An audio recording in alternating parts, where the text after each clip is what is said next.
Bonjour à tous, chers amis, bonsoir, bonsoir, bonsoir, bonsoir. Et ce soir, nous allons parler de ce sujet qui est un sujet majeur. Bien sûr, le sujet qu'on vient de mettre, qu'est-ce qui vaut dans la vie? Est-ce que vaut mieux être universel ou bien être particulier? Pourquoi ce sujet? Pourquoi ce thème? Qu'est-ce qu'il y a tellement de spécial? Parce qu'on va voir quelque chose qui nous dérange ce soir, le fait qu'Abraham s'est remarié une troisième fois. Pas seulement qu'il s'est remarié une troisième fois, Abraham s'est remarié avec la personne qu'il a lui-même jetée de la maison. On se rappelle que c'était Agar, laquelle il avait demandé clairement de ne pas être avec elle. Et finalement, on voit qu'il a fait exactement la même chose, qu'il s'est remarié avec elle. Et ça, c'est ce qui dérange. Comment se fait-il qu'Abraham, d'un côté, il y a quelques semaines, on a vu comment il met Agar, Sarah demande de mettre Agar à la porte, de la renvoyer de la maison. Et là, on voit comment il décide de se remarier avec elle. Quelque chose qui est bizarre. Mais on va voir plus tard, on a eu plusieurs questions dans la semaine, quelle est la différence de manière de voir le monde entre Sarah et entre Abraham? Deux opposés, deux qui sont tellement contraires, qui sont tellement différents, qui ont tellement, deux positions et de manière de gérer les différences, qui sont tellement belles, et surtout comprendre pourquoi une telle différente opinion entre l'un et l'autre, alors qu'ils ont vécu ensemble, quand même c'était un des couples majeurs, on verra la seule querelle que la Torah nous raconte sur ce couple, alors que c'était quand même le couple, le premier, qui a eu la chance d'avoir Dieu comme invité. Pas tout le monde a cette chance de voir que Dieu vient les voir en invité. Mais comment se fait-il qu'il y a ces différences aussi, ces différents problèmes? On verra la manière de penser. Féministe, masculin, deux différentes, j'aurais pas dit idéologie, mais deux différents thèmes.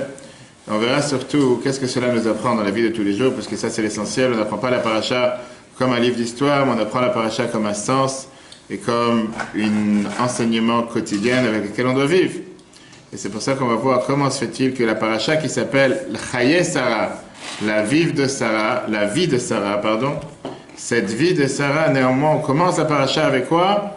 Avec le décès de Sarah. Le décès de Sarah, l'enterrement de Sarah, quelque chose qui paraît bizarre. Si tu viens de me parler de la vie de Sarah, pourquoi tu commences à me raconter du décès de Sarah? Tu as regardé la place au chaud dans tous les thèmes. Mais aujourd'hui, 25 degrés de chaleur. Comme ça, de celui qui se plaint qu'il fait chaud, qu'il fait froid, il est garanti qu'il fasse chaud. Et donc ça, c'est l'idée justement, chers amis, de ce qu'on va voir ce soir ensemble, de ce qu'on va partager ensemble. Tout le monde a les feuilles, et comme ça, on peut tout de suite commencer. La fin de la paracha de cette semaine nous parle dernière histoire de la vie d'Abraham, si on peut dire. La dernière histoire, c'est ce qui vient terminer, c'est ce qui vient, on va dire, finaliser la vie du premier juif. Celui qui a eu les 10 épreuves, on a vu ça les semaines précédentes, et on peut le revoir sur l'application eTorah sur Google et Apple. Et l'histoire, elle est dure à comprendre, plus tu commences à rentrer dans les détails, plus tu rentres dans les textes, et plus c'est difficile de comprendre. Et plus on va voir comment il y a des choses qui sont incompréhensibles, voire des choses qui passent pas facile. À la fin de sa vie, Abraham, il a environ 140 ans. Il décide de se marier pour une troisième fois, et d'avoir encore des enfants. Ils sont passés à peine 3 ans, environ une moyenne de 3 ans, entre le sacrifice d'Yitzhak, qu'on a vu la fin de la semaine dernière, qui n'était pas vraiment un sacrifice, et le décès soudain de Sarah. Abraham il décide de marier son fils Yitzhak avec Rivka, on verra ça la semaine prochaine longuement. Et après ça, il commence à penser à sa vie. Il décide de prendre Keturah, et il a avec elle 6 enfants. La Torah, elle débat pour savoir est-ce que Keturah c'était vraiment sa femme? Est-ce que c'était pas une deuxième femme, une maîtresse? Il y a certains qui disent que c'était pas une femme aussi importante que Sarah, qui voudrait dire qu'elle n'aurait pas les mêmes mérites que Sarah. Les enfants qui sont nés ne sont même pas appelés ses propres enfants proprement dit, ils sont appelés les enfants de la maîtresse, les enfants de la concubine, les enfants de la deuxième femme. C'est pas la descendance choisie d'Abraham. À tel point qu'on voit comment Abraham se sépare de ces enfants-là. En leur envoyant des cadeaux, il les renvoyait de chez lui, et alors qu'en Israël est la descendance qui est appelée la descendance d'Abraham, c'est Yitzhak, avec lequel il va rester. Regardons dans le chapitre 1 qu'on a tous sur la table, vous avez les feuilles, Bereshit chapitre 25. Yosef Abraham, Vayikach Isha Abraham a continué, il a pris une femme, Ushma Keturah, elle s'appelle Keturah. On va tout de suite voir pourquoi, comment, on va rentrer dans les détails. Va-t-elle elle a enfanté Zimran, Yokshan, Madan, Midian, Yishbak et Shuach.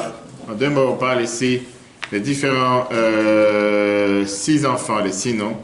Vayiten Avraham et kol hashalo le Yitzhak. La Torah nous dit comme quoi il a donné tout ce qu'il avait à Yitzhak, son fils. Velibnei apilakshim, aux enfants de ses maîtresses ou de ses concubines, ses deuxièmes femmes. Hachal Avraham, Nathan Avraham matanot. Avraham a donné des cadeaux. Vayeshalchem al Yitzhak beno, il a décidé de s'en séparer, de les donner à quelqu'un d'autre. Viens Rashi et Ramban, commencer toujours les deux adversaires qui débattent sans arrêt. Besoin de quelque chose? Vas-y, vas-y, d'accord. Tu veux quelque chose, c'est toi? Tu n'es pas transparent, Jean-Claude. Tu n'entends pas les sons, on dit quand quelqu'un il parle, il faut entendre. Rashi et Ramban. Rashi, qui est commentateur de la Torah, français, Ramban, Rabbi Moshe ben Nachman, Nachmanide, l'Espagne, ils débattent toujours, sont toujours à l'opposé l'un de l'autre. Il t'explique qui sont ces Bnei Apilakshim, qui sont ces enfants de cette concubine, ces enfants de ce deuxième mariage, le troisième mariage. C'est juste qu'en vérité, c'est les enfants de Hagar.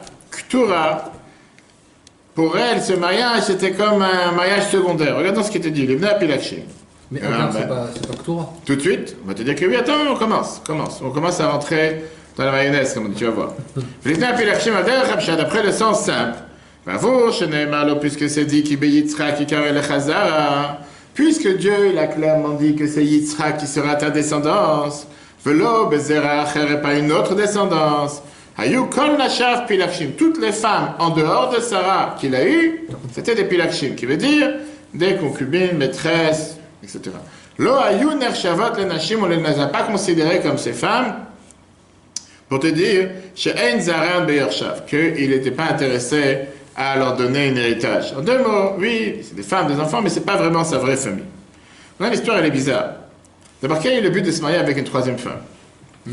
T'as des gens qui se marient sur des CDD. Ça arrive. Chaque un an, chaque 2 ans. Pourquoi pas? Il y a des gens que c'est leur mode de vie, qui se vendent en disant j'ai déjà fait 5 mariages, 10 divorces. Pourquoi pas? Il y a des gens qui... Bon. Abraham a vécu avec Sarah pendant plus de 100 ans. 100 ans, 10 siècles. Qui a vécu, qui connaît quelqu'un, même les anciens couples qui ont vécu avec 100 ans, c'est énorme. Il a eu avec elle un enfant qui s'appelle Yitzhak. Qu'est-ce que tu veux maintenant? 140 ans. Je sais pas, va dans le sud, comme les gens étaient dit, va dans le sud, va sur la plage. Qu'est-ce que... Prends la tête à te marier maintenant avec quelqu'un de nouveau, avoir encore 6 enfants en bas âge. Il a 140 ans. Laisse, azaf, comme on dit. Maintenant, tu peux comprendre les choses de manière simple. Et tu peux te dire qu'Abraham, c'est comme n'importe quelle veuve, que Dieu nous en préserve, qu'il n'y a pas de femme dans la maison. Et qu'il a besoin, la Torah te dit qu'une maison sans femme, c'est une maison sans bracha, sans bénédiction. Regardez ce que la Gemara Babakama nous dit dans la page 91b. Amar Rabba, le Rabba Barmari, Rabba a dit à Rabba Barmari, il dit la phrase suivante.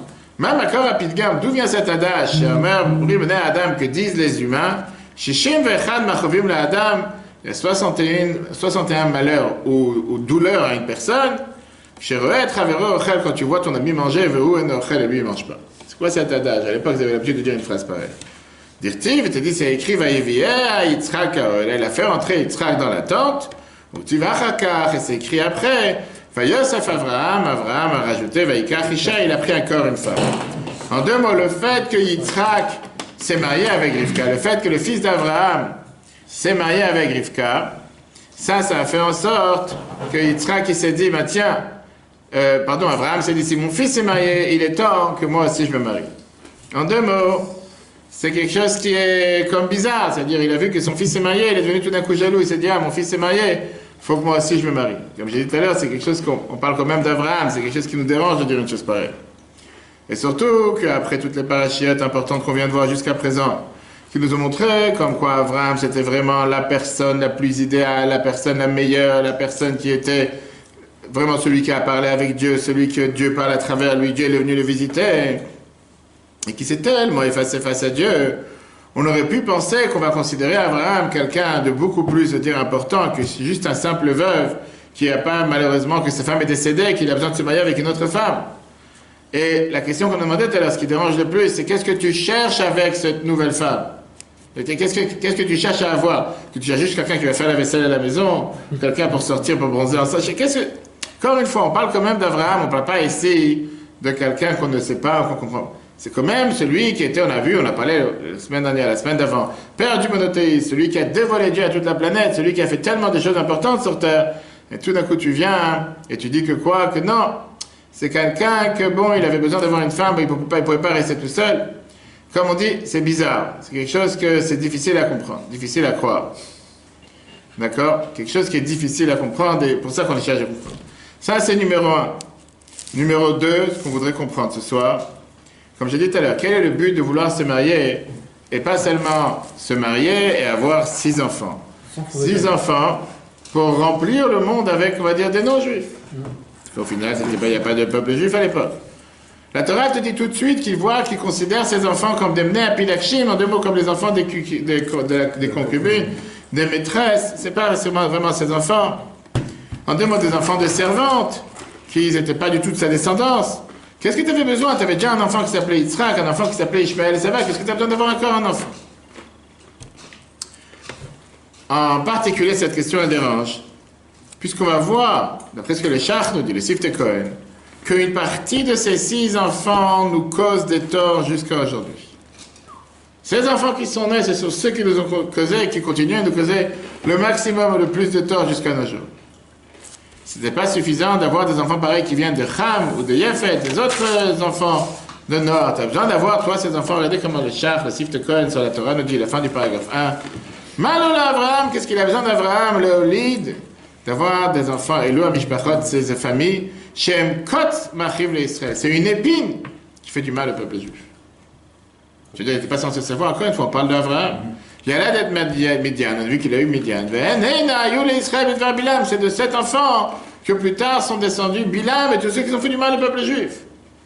Tu as besoin d'avoir des... Alors tu vas dire, peut-être pas censé, mais tu ne sais pas quand tu vas avoir un enfant, qu'est-ce qui va devenir. Mais encore une fois, là, on parle d'Abraham.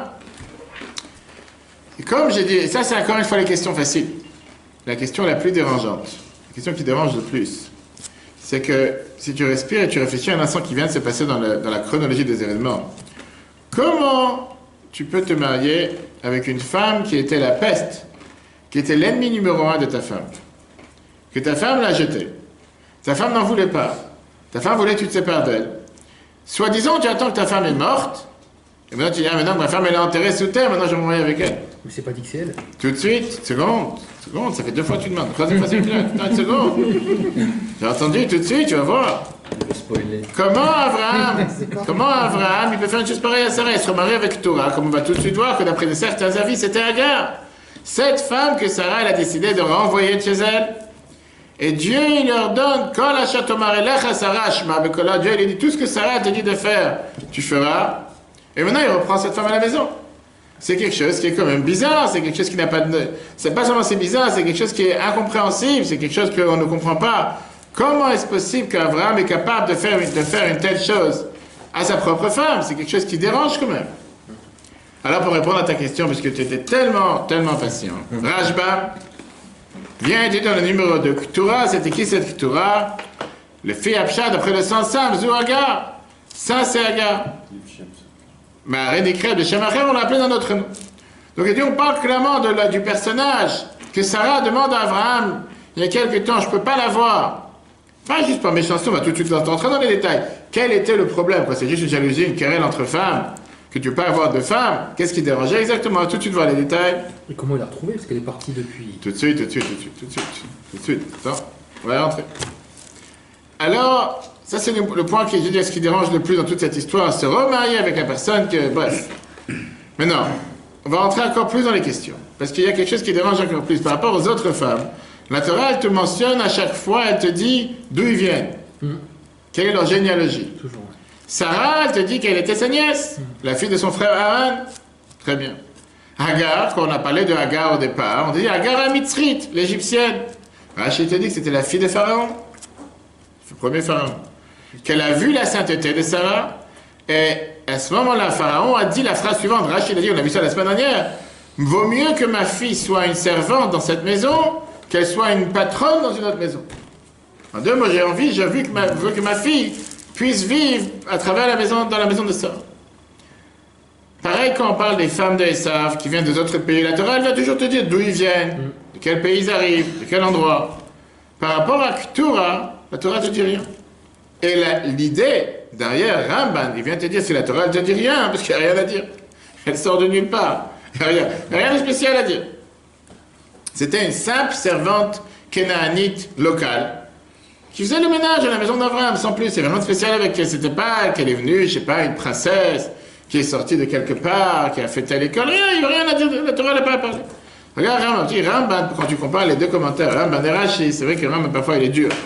Parfois, c'est difficile, mais c'est ce qu'il te dit. Il a pris une femme qui s'appelle Ktura. Voilà, est-ce qu'il n'a pas mentionné Bat Ploni Achivi, la fille de cette personne de Chivi au Philistin, ou cet Égyptien de telle terre? Kacher Amar, comme il a dit, Benesha Esav dans les femmes de Esav, Vezulatan, et les autres femmes. Et là, Eskirshma Bilvad, je dis tout simplement son nom. Qui Knaanit, c'est une Knaanit, c'est une femme locale. Vekitzer Beyechoussa, il n'a presque pas parlé de sa généalogie, il n'a rien dit. Voilà, et Krapi Legesh, peut-être qu'on l'appelle, puis Legesh, en moins une deuxième femme, une concubine. Bah vous, Yota Shifra, Mishpachat Avadim, parce que c'était une servante de la famille des serviteurs, des esclaves. Alors, je te dis, il y a une règle dans la Torah, le verset ne vient pas à ce qui est mentionné, Beimaot Ashfachot, dans les mères des servantes, Rafshman, seulement leur nom, que Zilpa Orbila, comme Zilpa. Pour une servante, tu ne sais pas comment ça dit d'où elle vient, il n'y a rien d'intéressant.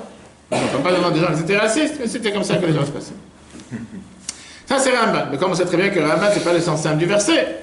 Comme le Rabbi nous dit des centaines et des centaines et des centaines de fois que Rashi, commentateur de la Torah, il te dit plusieurs fois, moi je suis venu vous parler le sens simple du verset. Et Rashi te dit, écoute-moi une chose, Ktura, ce n'est pas une troisième femme. Ktura, ce n'est même pas une servante locale que tu as sortie de quelque part dans un bidonville. Ktura, c'est Hagar, qu'on la connaît déjà, on connaît le personnage, qui a été renvoyé de la maison de Sarah, d'Abraham, par l'ordre de Sarah. C'est pas une femme qui sort de nulle part. C'est une femme qu'on connaît, on sait d'où elle vient, on sait qui elle est. Regardons Rashi. Rashi dit, Ktura zu Hagar. Celle que Ktura, c'est Hagar. Venikra, pourquoi on l'a appelée Ktura, écoutez bien. Al-Shem, parce que chez Naïm, parce que ses actions sont aussi belles que les Ktoret, que les encens qu'il y avait dans le temple. Ktoret, Ktura, c'est le même mot. Veshekash Rapitra, elle a fermé sa porte, qui veut dire, elle a attaché sa porte chez l'Onis d'Avgal et Adam, elle n'a pas eu de rapport avec qui que ce soit, Miyom, chez Pircham et Avraham, depuis les jours qu'elle a quitté Avraham. Tu parles d'une servante d'un bidonville, je te dis, voilà de qui on parle. Parle d'une femme extraordinaire. Depuis les jours que Avraham, par sa force, il n'avait pas le choix, sa femme Sarah lui avait demandé, mets-la à la porte. Elle a décidé, j'ai plus de rapport avec qui que ce soit, et elle se comportait de manière merveilleuse. Maintenant que Sarah est décédée, est morte, subitement avec l'histoire de la Kedat, qu'on a appelé la semaine dernière, on peut voir sur l'application et Torah. Avraham dit, tiens, je connaissais cette personne, viens on se marie, et ils ont eu 6 enfants. Ça c'est Rashi. Pourquoi la Torah l'a pas appelé Hagar, elle a appelé Ketura? Non, t'es tranquille, ça a déjà 2 réponses comment c'est écrit qui ne sont pas d'Hagar. Pour te dire justement qu'on parle ici de la femme, la vieille, l'ancienne nouvelle. On parle d'une femme particulière qui était particulière. Comme on a dit tout à l'heure, Ketura n'est pas seulement les encens des Ktoret qu'on dit tous les matins. En araméen, Ketura, ça vient du mot lien, attaché. Comme on dit que Rajbi s'est attaché avec Dieu le dernier moment de sa vie. La Torah te dit qu'elle a attaché sa porte, qui veut dire qu'elle a décidé de ne pas avoir de rapport depuis les jours qu'elle a quitté Abraham. Maintenant, le Rabbi nous apprend toujours que tu ne peux pas venir raconter des histoires, comme on dit, tu n'es pas dans un film de roman ici. Rashi qui vient te parler du sens simple, d'où tu m'as sorti ça du verset? D'où tu m'as inventé une chose pareille? Comment tu peux venir et me raconter ici? D'où tu vois ça dans le sens simple? C'est bien, c'est sympa, c'est grand. Mais on parle ici du sens simple. Pourquoi Rashi vient et te dit ici une histoire que Ketura, c'est quoi? C'est Hagar. Vas-y, pourquoi pas? Dis que c'est pas, ça s'appelle, je sais pas, une autre. Le Kliyaka, qui est un autre commentateur de la Torah, il vient et te dit, c'est écrit dans les mots. Comme on sait très bien que la Torah elle fait attention à chaque nuance, chaque détail est important. C'est écrit dans les mots, si tu lis le texte, que c'était forcément cette femme-là. Pourquoi? Tu dis, la Torah te dit la phrase suivante. Va Yosef Avraham a rajouté, Vaïkar Isha, il a pris une femme. C'est ce qu'on a vu dans le premier verset. D'accord? Tu dis, je ne comprends pas ici, qu'est-ce que tu as rajouté? Rajouté quoi? Qu'est-ce que tu es parti rajouter? Quand tu dis le mot rajouter, ça veut dire que tu as déjà pris, j'ai pas une cuisse, tu veux une deuxième cuisse, tu rajoutes. Rajouter, que ça dit le mot rajouter. Ça, c'est pas un mot, d'accord? Sur quoi tu as rajouté? On aurait dû dire, va Yelech Avraham. Avraham, il est parti, il a pris une femme. Comme on voit plusieurs fois par rapport à les parents de Moshe, va Yelech Ish mi Bet Levi, va Yikach et Bet Levi, un homme de la tribu de Lévi. Il est parti, il s'est marié avec quelqu'un de la tribu. Ça, c'est comment on parle en général. De là, Rashi, il est obligé de te dire qu'Abraham, il a récidivé. Il a recommencé à faire quelque chose. Il a refait quelque chose qu'il avait déjà fait dans le passé. Il a repris la femme avec laquelle il était déjà marié dans le passé. C'est en vérité sa première femme. Si on se rappelle, au départ, Sarah, elle a vu qu'il ne pouvait pas avoir d'enfant. C'est elle qui a fait venir Agar en disant, viens, Abraham, il a dit à Abraham, aie des rapports avec elle. Peut-être que grâce à ça, tu vas avoir des enfants. Et la preuve avec elle est qu'il a eu Ishmael. Regardez le Kli Yakar, comme il dit ça de manière très claire. Il te dit, Ken Mashma Lachan va Yosef, quand la Torah te dit qu'il a rajouté Shenasa Shenit. Il s'est marié avec elle une deuxième fois. Ok. Mais non, comme j'ai dit tout à l'heure, ce qui dérange le plus, comment Abraham peut oser faire une telle chose après la mort de sa femme Sarah? Viens d'enterrer Sarah dans la paracha de cette semaine. On a vu ça dans les cours précédents qu'on peut revoir sur l'application de Torah. Pourquoi, juste après sa mort, Abraham se met à mettre en application l'héritage que Sarah a laissé. Merveilleux cours. Mais là, on voit sur un autre angle. Comme j'ai dit tout à l'heure, la paracha, elle vient te raconter Chaye Sarah, la vie de Sarah.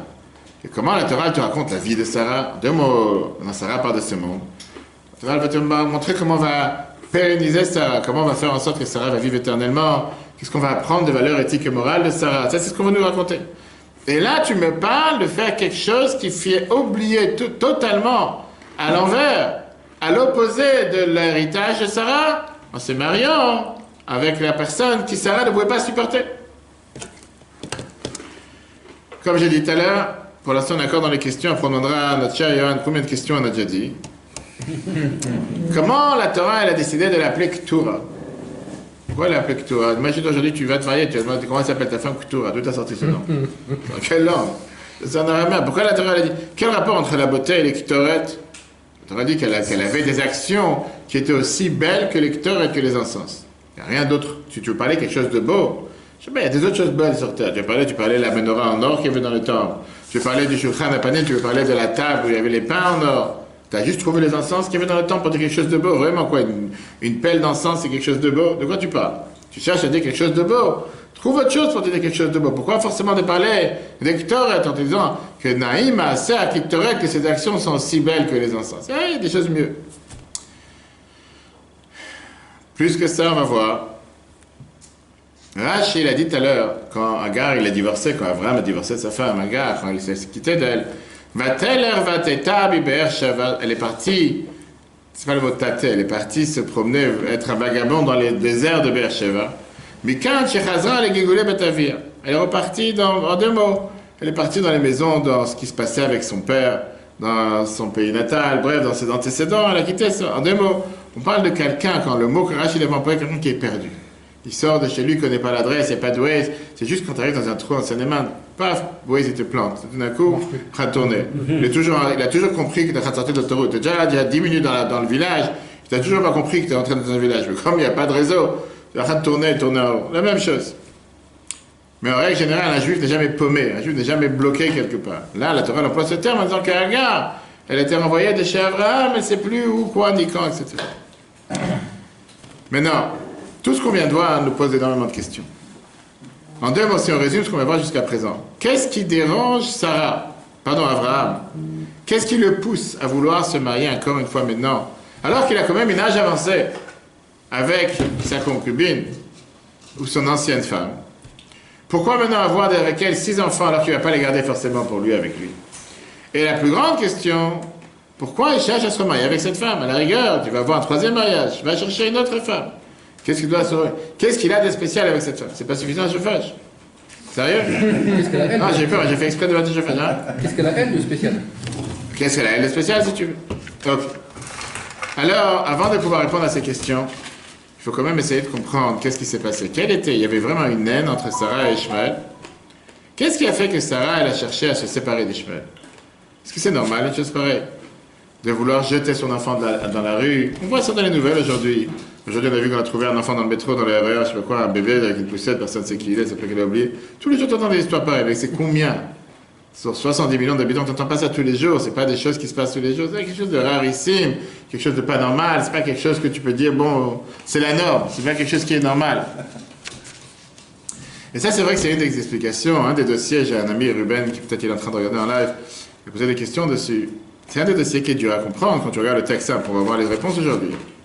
Parce que, rappelons-nous qui était Sarah. D'abord, Sarah, c'est la femme dans laquelle on te dit très bien tous les vendredis soirs dans les Chetrail, on dit que ça c'est les louanges, ça c'est l'éloge que Abraham a fait sur Sarah lors de son décès. Et c'est pour ça qu'on le dit aussi même si ça a été dit par le roi Salomon. Le cœur de son mari était total avec elle, il avait confiance en elle. C'est elle qui va dire qui était la femme protectrice qui a protégé son mari. Quand Abraham il a peur de Pharaon qui va le tuer pour prendre Sarah, Abraham il dit à Sarah, on a vu la semaine dernière, dans l'Ech Lecha, 2 semaines, Imrina Achot, il a dit que tu es ma sœur. Et il n'a pas dit, il n'est pas venu lui dire, je suis son frère. Dis-toi que tu es ma sœur. C'est elle qui va le protéger. C'est-à-dire qu'Abraham, il a peur pour sa vie, naturellement parlant. Sarah, elle n'a pas peur pour sa vie. Elle va dans le palais de Pharaon. Et l'ange, il est là en protégeant. À tel point que Pharaon, il attrape toutes les maladies, toute la peste, etc. Il est obligé de se séparer de Sarah, de la renvoyer. C'est pas qu'Abraham, ce qu'on aurait pensé à l'inverse. Il dit à sa femme, reste toi au chaud dans la maison, reste protégé. Et moi, je vais aller attaquer Pharaon. Comme n'importe quel homme aurait fait. On a eu tout un cours dessus qu'on peut voir sur l'application et Torah. Comment ça se fait qu'Abraham, il met en danger sa femme pour lui se protéger? C'est pas le sujet de ce soir. Ça, c'est numéro 1. Après ça, on voit qu'Abraham, Dieu il dit à Abraham la phrase la plus féministe qui a existé sur la planète, que malheureusement beaucoup de maris la reprennent à leur compte, mais c'est pas à eux que Dieu leur a dit. Tout ce que Sarah elle te dit, tu dois écouter dans sa voix. Fais ce que Sarah elle te dit. Il n'a pas dit ça à tous les hommes, et il n'a pas dit ça à toutes les femmes qui s'appellent Sarah non plus. En 2 mots, Rashi nous dit que Dieu, il a dit à Abraham, elle est plus grande que toi. Et on sait très bien que les matriarches étaient plus grandes que les patriarches dans la prophétie. Ils savaient voir les choses de manière beaucoup plus lointaine. On verra ça plus tard avec Rivka et Esav, pareil, qu'elle protège Jacob, etc., etc. Yitzhak voulait garder ça, vous verrez ça la semaine prochaine. Bon. Alors, comment est-ce possible qu'une femme si pieuse, si sainte, si importante, fait souffrir une servante? Et comment elle peut demander à Abraham de se séparer de son grand-fils, premier enfant qu'il a eu, de renvoyer de la maison? Surtout, qui c'est qui l'a fait venir dans la maison? C'est elle qui l'a fait venir dans la maison. Abraham n'a pas cherché à se marier avec cette femme. C'est elle, Sarah, qu'après une dizaine d'années qu'ils étaient ensemble, une dizaine d'années qu'Abraham et Sarah étaient ensemble, n'ont pas eu d'enfants. Sarah a demandé à Abraham de faire quelque chose d'extrême. Elle lui a dit, va te marier avec ma servante. Peut-être que j'aurai des enfants grâce à elle. En 2 mots, le fait que c'est ma servante et elle aura des enfants avec toi, ça sera considéré comme si mes enfants. Puisque les enfants de la servante sont considérés mes enfants. Sarah, elle espérait, une deuxième explication, quand Dieu il va voir combien elle est prête à se sacrifier pour avoir un enfant, il va faire un miracle pour elle.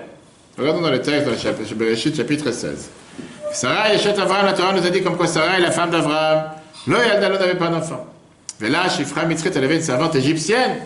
Veshma Agar, qui s'appelait Agar. Thomas, Sarah et l'Avraham. Sarah, il dit à Avraham, qu'est-ce qu'elle lui dit? Inena Tzarani Hashem Milechet. Dieu m'a empêché d'avoir un enfant, pardon, Milet, d'avoir un enfant. Bonal Shifrati et des rapports avec ma servante. Ou là, Ibanem Imena. Peut-être je vais pouvoir avoir des enfants par elle.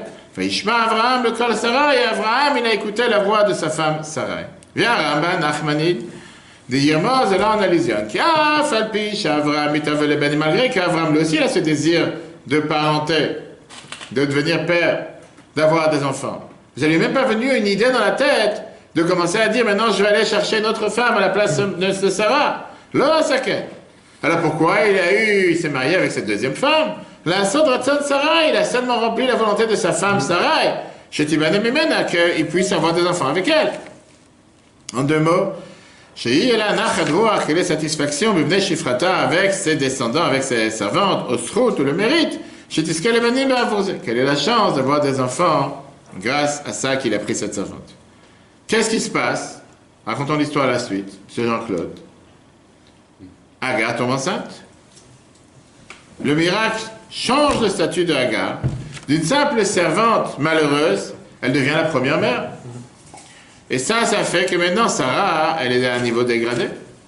Elle est à un niveau malheureuse. L'atmosphère dans la maison commence à déjoncter. Pourquoi ça commence à déjoncter? L'atmosphère commence à se détruire.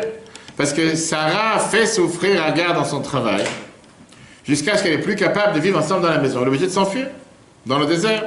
Un ange se dévoile à Sarah et à Agar dans le désert. Et t'inquiète, tu auras de satisfaction de ton fils. Retourne dans la maison de ton patron Abraham. Et là vient la question, qu'est-ce qui s'est passé chez Sarah? C'est elle qui fait venir Agar dans la maison. Pourquoi tout d'un coup c'est devenu son pire ennemi?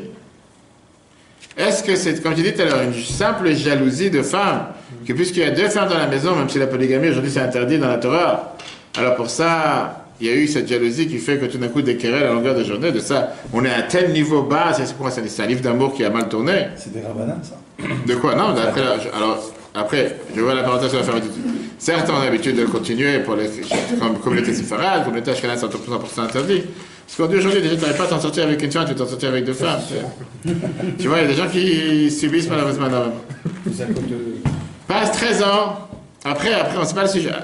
Ismaël, quand il joue. Passe 13 ans de la naissance d'Ishmaël. Et le miracle se passe. Deuxième miracle, c'est Sarah qui tombe enceinte. Sarah qui tombe enceinte, mais dans la maison d'Abraham, il y a deux enfants. Ishmaël et Yitzhak. Les enfants grandissent. Mais là, encore une fois, une autre querelle, un autre combat. Sarah, elle voit que Ishmaël s'amuse avec Yitzhak. Et il y a plusieurs explications, s'amuse avec Yitzhak. Il y en a qui disent que c'était l'adultère, tuer des gens, l'idolâtrie. Sarah, elle s'est dit quoi? Ça, c'est celui qui va montrer l'exemple à mon fils. Mon fils Yitzhak, c'est celui qui va venir lui éduquer, lui montrer qu'est-ce qu'il faut faire. Elle a décidé de se débarrasser de cette personne. Elle demande à Abraham, chasse-le de la maison. Je ne vais pas le garder dans la maison. Abraham, il refuse. Et là, le ton monte très très haut. C'est la seule querelle entre un mari et sa femme que la Torah nous raconte dans toute la Torah. Il n'y en a pas une autre. Parce qu'il n'y en a pas eu. Il y en a eu, la Torah ne la raconte pas, c'est une histoire de grand-mère. Mais là, tu vois que la Torah, elle te raconte cette histoire jusqu'à ce que Dieu se mélange dans le couple. Et Dieu leur donne à Abraham, je t'ordonne d'écouter la voix de ta femme Sarah et de te séparer d'Ishmaël. Abraham ne voulait pas le faire.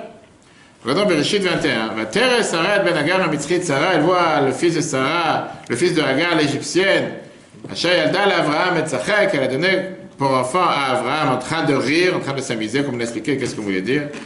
Tombe à Abraham, elle dit à Abraham, Garesh Amazot vet Benar, renvoie-moi cette servante et son fils. Pourquoi? Écoutez bien la raison que la Torah te dit.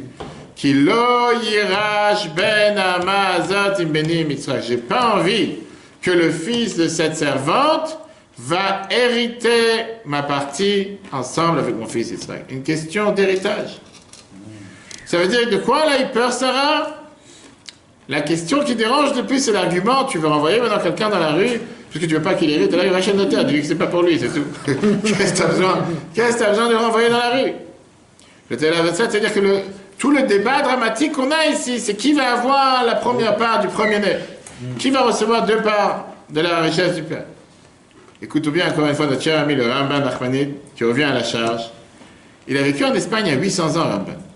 Et il a connu les tribus musulmanes barbares qui se sont accaparées d'une partie de l'Espagne, de l'Afrique du Nord, qui obligeaient les Juifs à se convertir à l'islam ou à mourir. Ramban t'écrit, nous avons une part de responsabilité pour la colère musulmane contre nous. Il y a 800 ans. Pourquoi? Nous sommes responsables de l'amertume qu'il y a à l'intérieur d'eux, parce qu'ils rejoignent à se venger de ce qui s'est passé avec leur père, le fait que leur père, Abraham, qui est aussi le père d'Ishmaël, les a envoyé Ishmaël pour ne pas lui donner la part d'héritage qui lui revient. Pour ça, on subit aujourd'hui. Ramban écrit ça pendant qu'il y a les actes de barbarie des musulmans en Espagne il y a 800 ans, qui remontent jusqu'à Abraham. Il faut voir loin. Ramban est écrit dans Bereshit, chapitre 16, verset 6. C'est-à-dire que Sarah elle a fauté en envoyant Agar et son fils. Vegam Avraham, et même Abraham, il a fauté. Maintenant, moi, j'ouvre la parenthèse.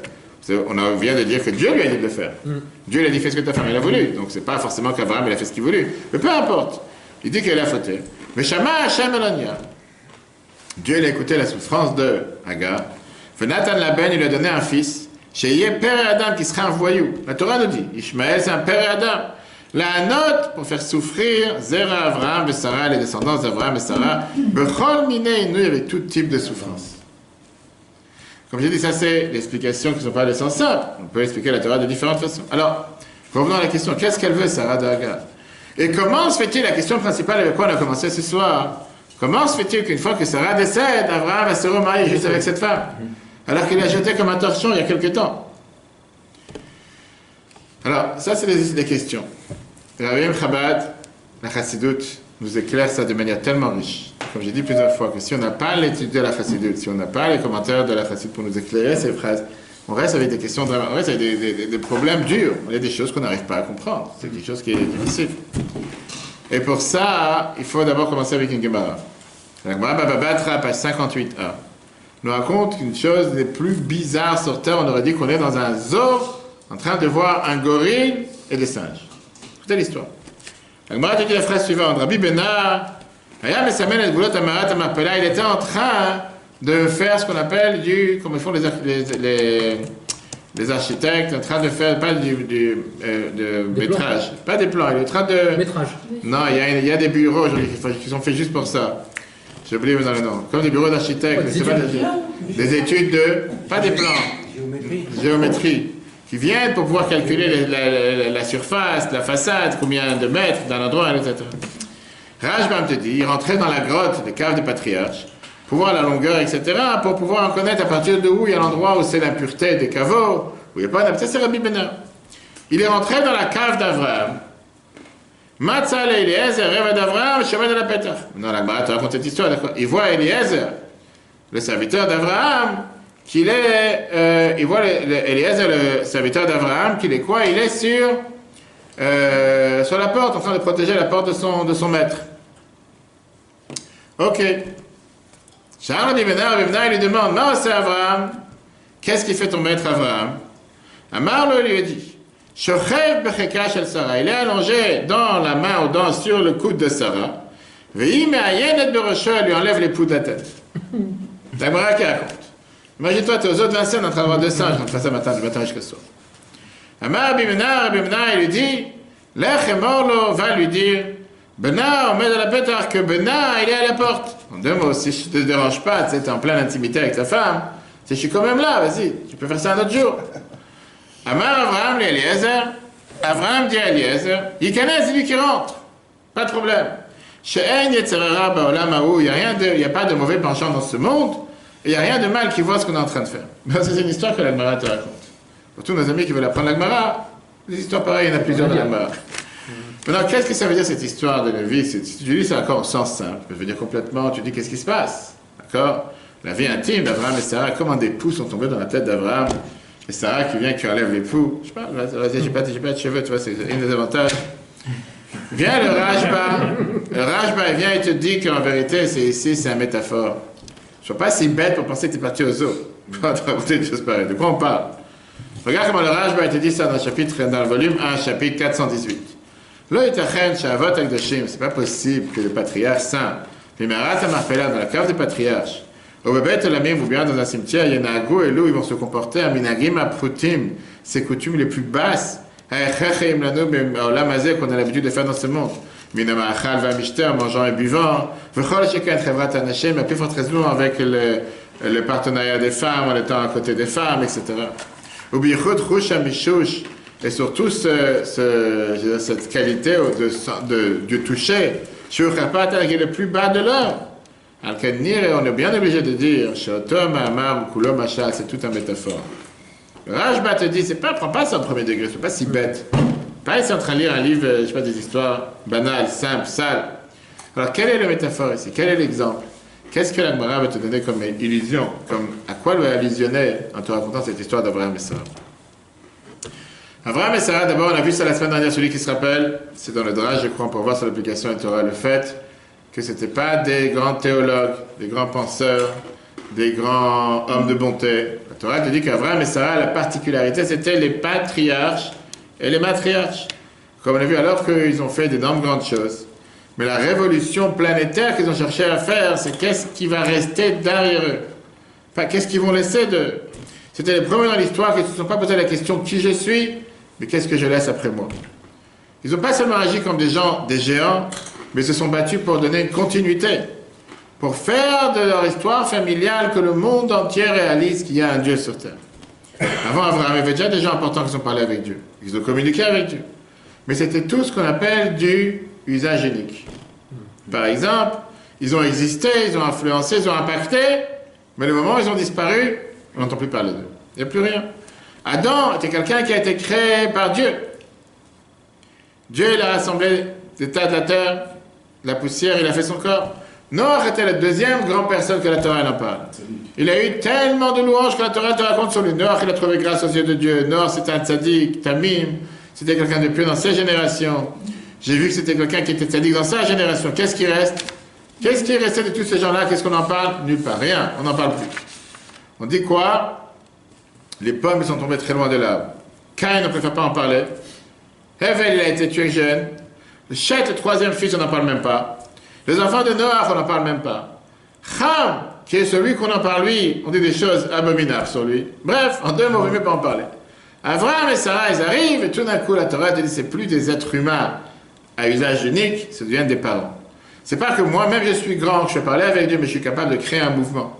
Créer un mouvement, créer une continuité qui va faire connaître Dieu, qui va se multiplier, jusqu'à ce que Mashiach arrive, jusqu'à nos jours. Comme on l'a vu la semaine dernière, avant même qu'Abraham, avant que Dieu renverse Sodome et Gomorrhe, Dieu va demander conseil à Abraham en disant, qu'est-ce que tu en penses? Pourquoi? Il dit qu'il est dati, parce que je sais le man, il va en donner à ses enfants pour leur donner la justice, on va parler de sa Shabbat, c'est d'accord, Mishpat. Abraham et Sarah, ce sont les premiers éducateurs. Ceux qui vont créer ce niveau planétaire qui est ce mouvement qu'on appelle le monothéisme qui va changer la planète. Et donc, on revient à notre titre de ce soir. On a ici deux visions du monde qui sont totalement différentes. La vision universelle, l'universaliste, et le niveau qui est individualiste. D'abord, il y a le but de quoi? De propager le monothéisme dans le monde entier. Faire en sorte que dans les quatre coins du monde, à Berlin, Johannesburg, New York, Bombay, Seine-et-Marne, où tu veux, qu'on jette les idoles et qu'on fait appel à un Dieu. Ils apprennent à l'humanité tout entière, arrêtez de prier au bois, arrêtez de parler avec des pierres, arrêtez de parler avec des murs, parlez à ce qu'on dit dans la tefila, celui qui a créé le soleil, qui a créé la lune, qui a créé l'obscurité, qui a créé la lumière. Ose shalom, il a créé la paix, il a créé le monde entier. C'est pas suffisant. Parce que pour pouvoir faire n'importe quel mouvement, si tu veux devenir président, il faut que tu aies un mouvement avec toi. Il faut que tu aies des gens qui adhèrent à ta thèse, à ta théologie, qui adhèrent à ton monothéisme. Créer une famille avec laquelle tu vas pouvoir engendrer, enclencher ce mouvement. Pas juste, j'ai envie de retourner la planète, j'arrête les premiers à point. C'est magnifique. Mais il faut qu'il y ait des gens qui l'adhèrent. Je suis le premier à voter pour. Même si grâce à déjà tous mes points. Tu as besoin pas seulement d'avoir ce qu'on appelle une foi générale. Cette loi de Noach, ça c'est magnifique, mais tu as besoin de gens qui vivent avec ce mode de vie, qui ouvrent les yeux, qui soient capables de dire tous les matins, moderne, il est fanecha, je reconnais, je remercie qu'il y a un Dieu sur terre. Avant de manger, de dire merci Dieu, une fois tous les 7 ans, comme cette année, d'arrêter de travailler la terre, pour avoir confiance en Dieu, que c'est Dieu qui nous envoie ce qu'on a besoin. Et là vient le décalage, là vient la divergence. Là vient les deux extrêmes entre Abraham et Sarah. Abraham, la Torah nous dit c'est quoi? Av Amon Goïm, le père de beaucoup de nations. Abraham a sur son fardeau le fait d'être un universaliste, propagé dans le monde entier qu'il y a un Dieu. Et la meilleure manière de le faire, c'est d'enfanter un enfant et d'avoir une descendance qui va le faire. D'avoir des enfants qui vont être imprégnés du chemin d'Abraham et qui vont continuer dans ce chemin-là. C'est pas suffisant de faire des meetings politiques, c'est pas suffisant de faire des grands placards, des grands panneaux, mais on doit avoir des enfants qui vont manger à la maison tous les soirs, qu'Abraham, il se marie avec 2, 3 femmes, mais le premier enfant qu'il a, c'est Ishmael. Après ça, il a encore 6 enfants, et là, il essaie de faire maintenant de sa théorie une famille. Le Anim Amin, je crois, j'ai confiance du monde entier. À tel point, on regarde comment Yaakov Shimon nous écrit ça dans Job. La page 904, Yaakov Shimon étudie la phrase suivante. Shalosh Nashim Nasa Avraham. Avraham, il s'est marié avec 3 femmes. Sarah de la descendance de Shem, les Sémites. Agar de la descendance de Cham. Et Ktura de la descendance de Yafet. Une femme de chacun des enfants de Noach. En 2 mots, tout ce qui représente aujourd'hui le monde juif, le monde catholique, le monde musulman, africain, etc. Le Midrash était dit que Ktura, c'était une 3e femme par Agar, et le but c'était qu'Abraham voulait impacter toute la planète, toute l'humanité tout entière. Sarah, elle est arrivée de l'Est, de Babylone, de la descendance des Sémites. Agar, elle arrive du Sud, de tout ce qui est l'Égypte, l'Afrique, et des descendants de Ham, et Ketura arrive du nord, de l'Europe, peut-être de Grecs. En deux mots, de la descendance de Yafet. Ça, c'est exactement comment ça se passe. Et Abraham, il a réussi. Son pari, il a réussi. Il a influencé toute l'histoire. Il y a quelques années, on a signé les accords d'Abraham. Les accords d'Abraham, avec le président Trump, t'as oublié? Les accords d'Abraham qui étaient pour faire justement la paix avec tous ceux qui s'appellent les petits-enfants, les petits-fils d'Abraham. Plus de 4 milliards de gens sur la planète, juifs et la havre catholiques et musulmans, croient dans la monothéisme, la croyance d'Abraham. Dans tout le monde occidental, on ne peut pas trouver aujourd'hui des idolâtres prématurés qui vont prier au bois et à la pierre. Ils croient vraiment en Dieu. Chacun de différentes manières. Il y a les copies et les originales, comme on l'a dit plusieurs fois. Alors qu'Abraham, il s'est battu contre son père. Il a détruit... Les statues. Bravo, il y a quelqu'un qui est réveillé. Il a détruit les idoles de son père. Il s'est jeté dans le feu avec courage, avec Nimrod. Les années passent et on voit comment le monothéisme qu'Abraham a enseigné à la planète tout entière. Tout le monde l'a adopté. Milliards de personnes sur la planète. Regardez comment Rambam te dit, Maïmonide, que même Jésus le catholique, Mahomet le musulman, eux, c'est des seconds qu'ils ont appris leur thèse d'Abraham. Regarde comment, pour propager la croyance d'Abraham, sauf qu'ils ont dérivé un peu beaucoup. Rambam Lachim, chapitre 11. Kol advarim haelu, toutes ces choses, chez Yeshua Notzri, Jésus le catholique, chez Zé Ishmaeli, et de cet Ismaélite, Mahomet, le prophète Shammai, qui est venu après, et Inan et l'Aliyacher, c'est tout pour préparer derrière le chemin, le Melech HaMashiach pour le roi Mashiach. Ou le Taken Haolam Kulu pour préparer le monde entier, la Avod et Hashem Beyachad, servir Dieu en unisson, Bemunachat, une seule croyance, le monothéisme. Kvan Itmaleh Haolam, le monde, Rambam dit ça déjà il y a plus de 1000 ans. Le monde est déjà prêt, Médivrei Mashiach, avec les paroles de Mashiach, Médivrei Torah et Mitzvot, avec les paroles de la Torah et les Mitzvot, ou Pashtout, Varim Belou, et toutes ces phrases qu'Abraham a propagées.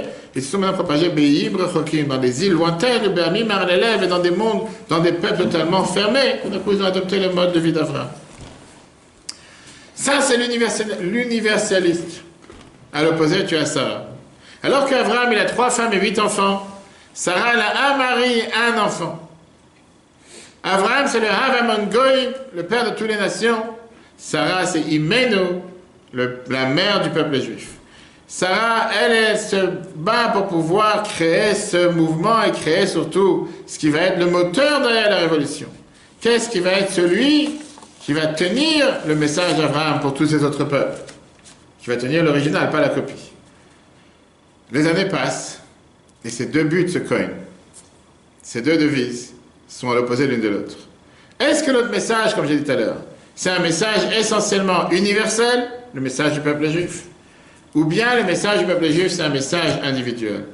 Est-ce que le peuple juif est censé être un peuple parmi 70 nations, sauf qui est totalement différent dans son essence, dans son but, dans son rôle, dans sa mission? Ou bien c'est encore Am Levada Dishkan, comme la Torah nous dit qu'un peuple qui vivra, qui va vivre solitaire, c'est une malédiction?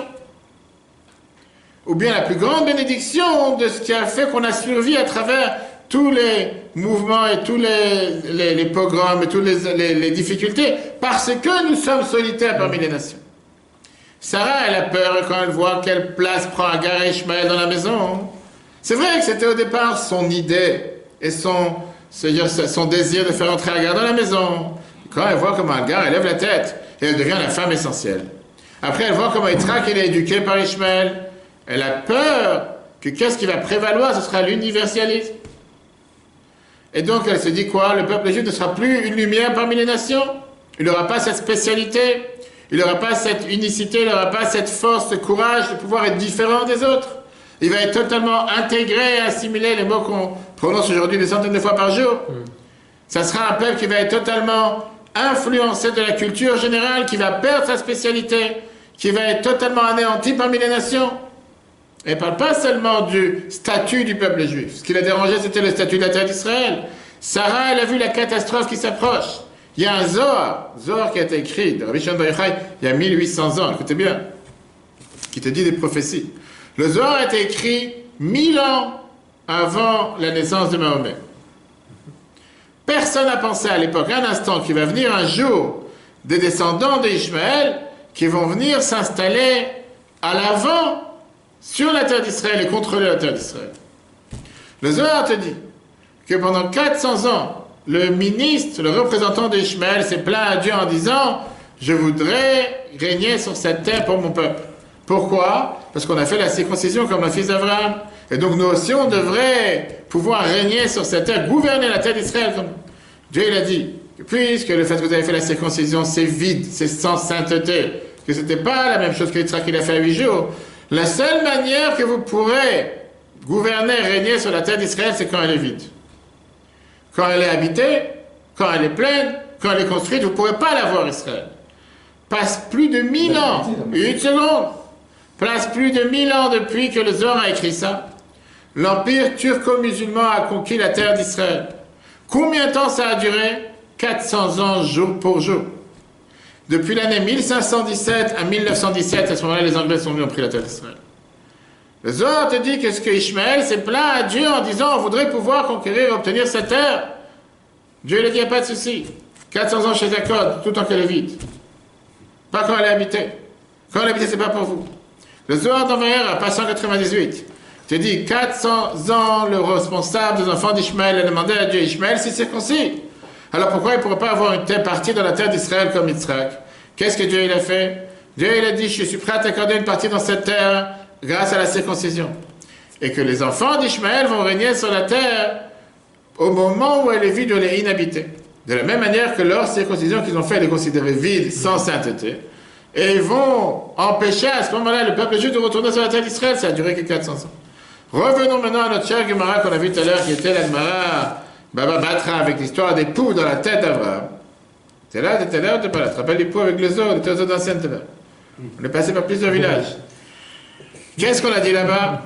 Qu'est-ce que sont les poux? C'est quoi un pou? Des mauvaises idées. Non, c'est quoi un pou tout court, un vrai pou? Ah, une bête. C'est quoi cette bête? suce C'est le sang. ce qui suce le sang de l'humain, en 2 mots. Ils ne peuvent pas vivre en elles-mêmes. Ah oui, c'est des parents. Ils ne peuvent pas vivre, c'est des parasites exactement. Ils ne peuvent pas vivre d'eux-mêmes. Ils viennent obtenir leur vie, profiter de leur vie, de la personne sur qui ils se promènent. Mais non. Sarah, elle a compris qu'Agar et Ishmaël, ils vont profiter de leur vie, ils vont recevoir leur vie de Abraham. Parce que c'est descendants d'Abraham, ils vont se vanter sur Yitzhak, ils vont même recevoir beaucoup plus d'abondance que du ciel.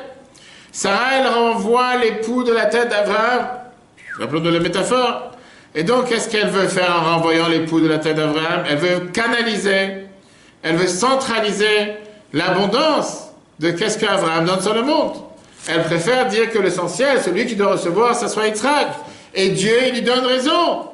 On a vu dans le verset comme quoi Dieu lui dit « Kol asher tomar elecha Sarah » ce que Sarah te donne, tu dois écouter pour enseigner aux nations que oui, la seule manière de survie du peuple juif, ce n'est pas d'être universel, mais d'être individuel. C'est pas de s'enfermer sur soi, mais d'être différent, d'être fier de notre foi, d'être unique dans notre manière d'agir et d'être une lumière pour les nations. Si le monde entier aujourd'hui envie Israël pour le bien, des pays comme l'Inde, de ces pays, je crois qu'il y a quelques mois qu'on voyait des présidents de milliards de personnes qui viennent chercher en Israël. Qu'est-ce que tu as besoin d'un des plus petits pays au monde? Que tu as les Émirats, que tu as les Dubaï, bref, qu'est-ce qu'ils viennent chercher avec Israël? Tu ne peux pas faire des accords de paix avec la France, tu dois faire des accords avec... Qu'est-ce que tu cherches? Et Sarah, elle a compris que pour pouvoir influencer, il faut être mélangé avec les autres. Mais pour pouvoir avoir, comme on dit, une phrase à dire, pour pouvoir avoir un impact, il faut être différent des autres. Il faut être différent des autres, qui veut dire, il faut savoir, pas être au-dessus, parce que chacun il a son droit et chacun il a son devoir, mais oui, savoir avoir une identité et savoir que notre spécialité, c'est pas ça, que nous sommes différents. Maintenant, on peut refermer les angles. Après la mort de Sarah, Abraham, il reprend Agar. Maintenant, il a encore 6 enfants. Que sa mission, c'est de s'assurer justement que les enfants vont continuer à aller dans son chemin. De l'autre côté, il n'est pas en train de rejeter l'héritage de Sarah.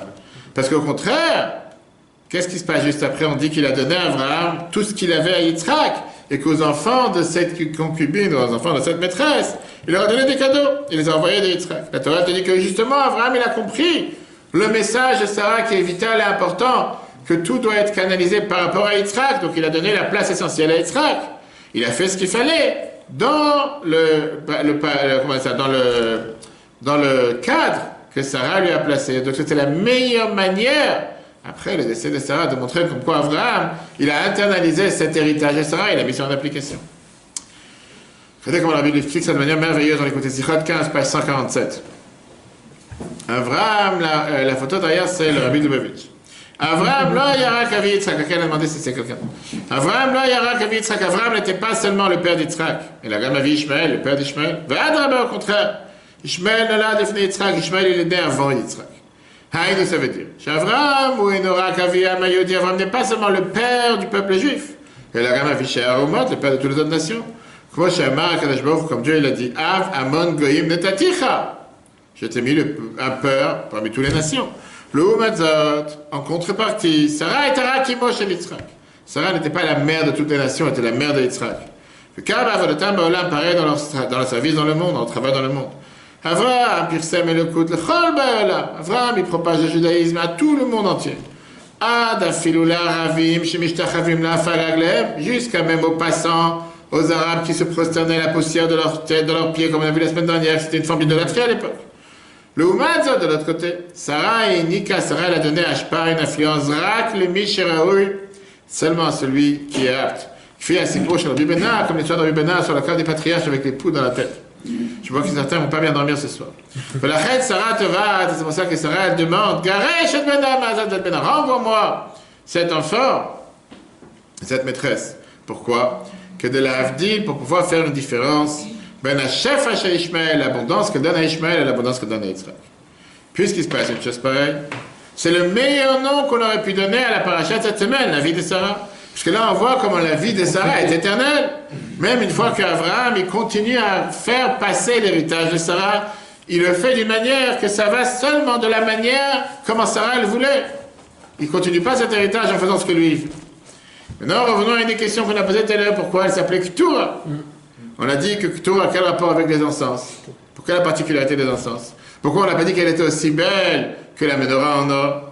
On a vu tout à l'heure que les encens, c'est justement ce symbole de ce paradoxe de contraire. Pourquoi? C'est celui qui lit la prière avec l'explication. Tous les sujets des encens, c'était quoi? On cherchait juste à faire des encens, on n'avait pas d'autre chose à faire. C'était quoi? Un restaurant chinois que dès que tu rentres, tu dois faire des encens pour montrer qu'il y a différents... Quel était le but? Qu'est-ce que tu voulais faire avec ça dans le temple? D'abord, la quantité des encens. La Gemara te dit, il y avait 11 types. On dit tous les matins dans les Torah, il y avait 11 types de différents encens. Maintenant, le 11, c'est un côté négatif. C'est pas positif. La Kedusha, dans la Kedusha, c'est toujours 10. 11, ça montre aussi les forces du mal. On dit d'ailleurs dans les Kohanim, dans la paracha des malédictions, 11 fois le mot Arour, maudit celui qui va transgresser telle et telle chose. L'explication, elle est que le monde, Dieu l'a créé d'une manière 10, que 10, ça va montrer la plénitude, la chose parfaite, la chose complète. Alors que l'étincelle divine ne vient pas s'installer dans les forces du mal. La force du mal représente le numéro 11. Ça, c'est une petite parenthèse. Maintenant, qu'est-ce qu'étaient ces encens? C'était des herbes secs qui n'avaient pas d'odeur et qu'a priori, il n'y a aucun but pourquoi Dieu les a créés. Regardons la troisième des encens, on dit tous les matins dans la prière. Là, c'est Dan, il m'a bouleversé les pages, j'ai fait exprès. La composition des encens, du baume, de la girofle, du galbanum. De l'encens, c'est quoi la troisième? Ce galbanum, c'est quoi le galbanum? Tu vas trouver chez Carrefour. C'est quoi ce galbanum? La Torah, elle te dit que c'était même c'était un quart, pardon, de ce qu'il y avait dans le mélange des encens. L'odeur du galbanum, c'est une odeur insupportable. C'est une odeur qu'à l'entendre, tu ne veux pas rester à côté. C'est comme des fois tu passes ici à un terrain qui te vendent de la terre pour des engrais, etc. Ah oui, tu veux comment ça s'appelle? Du fumier. Hein, tu passes à côté, tu te dis, va savoir. Ah ouais, tu te demandes que Dieu nous en préserve. Rambam, il te dit, c'est quoi ce galbanum dans les lois du Mikdash, chapitre 2, verset 4? C'est comme du miel noir, du miel qui a brûlé. Et l'odeur, elle est comme l'odeur d'arbres qu'ils ont brûlé dans les villes de Grecs. Quand tu vois en été, des fois, quand tu as des arbres secs qu'ils ont brûlés, etc., pas forcément juste. Maintenant, qu'est-ce qui se passe? Pourquoi on prend ces encens dans le temple? Pourquoi Dieu demande, c'est tous le matin dans la prière, ça c'était les encens qu'on devait amener dans le temple. C'était la capacité de pouvoir trouver le bien dans le mal. Prendre une herbe qui a une mauvaise odeur, l'unifier, la mélanger avec 10 autres odeurs, que naturellement parlant, ils n'ont pas d'odeur, de faire de ça un chiffre qui est négatif, le chiffre honte, et avec ça faire la bonne odeur qui allait être l'odeur des Ktoret qu'il y avait dans le temple. Et ça, c'est la raison pourquoi Abraham s'est marié avec Torah. Ça, c'était Agar qui a été renvoyée. Mais après, elle est revenue à la croyance d'Abraham, et le fait qu'elle s'est retransformée, elle était aussi belle que les Ktoret. Voilà la raison pour laquelle la Torah, elle a changé son nom. Qu'est-ce qu'on apprend de tout ça, chers amis? On apprend d'abord comment la Torah nous donne dans la paracha de cette semaine le devoir d'être parent. Transmettre à nos enfants. Alors qu'Abraham, il a fait tellement de choses magiques et importantes dans sa vie. Les 10 épreuves. Son but, c'est d'avoir encore un enfant qui croit dans ce qu'il a fait passer comme message qu'il y a un Dieu sur terre. Et si c'était à l'époque pour un enfant pas forcément juif, puisque le peuple juif n'est pas encore créé, combien aujourd'hui on a le devoir d'éduquer nos enfants dans le schéma et les valeurs de la Torah et les mitzvot? Avec la manière comme Abraham, mais ne pas oublier ce qu'on a vu la semaine dernière, trop de bonté, ça peut faire exploser du mal. La rigueur n'est pas si bien, on va arriver la semaine prochaine, on va vu, c'était le cours de jeudi qu'on peut voir sur l'application Torah, que malheureusement, les puits d'Abraham et les puits d'Yitzhak, la différence entre les deux, la rigueur et la bonté. Pourquoi il faut avoir l'harmonie entre les deux? Mais ça, si Dieu veut, ça sera la semaine prochaine. Le cours sera en replay sur l'application Torah, E-Torah sur Google et Apple. Très bonne soirée à tous. J'espère que tu vas pas arriver des poux dans les os. C'est pas l'essentiel. Le but, c'est de se rappeler quel était le message d'Abraham. Voilà pourquoi Abraham s'est marié avec une troisième femme. Voilà pourquoi le peuple juif doit être et universel et individuel à la fois. Mais pas oublier la différence qu'il y a entre Abraham et Sarah. Que des bonnes nouvelles à tous. Et Dieu veut demain, on apprendra un merveilleux discours qu'on a prononcé ce Shabbat il y a 30 ans sur la mission de notre génération. Très bonne journée, très bonne soirée à tous et à la semaine prochaine.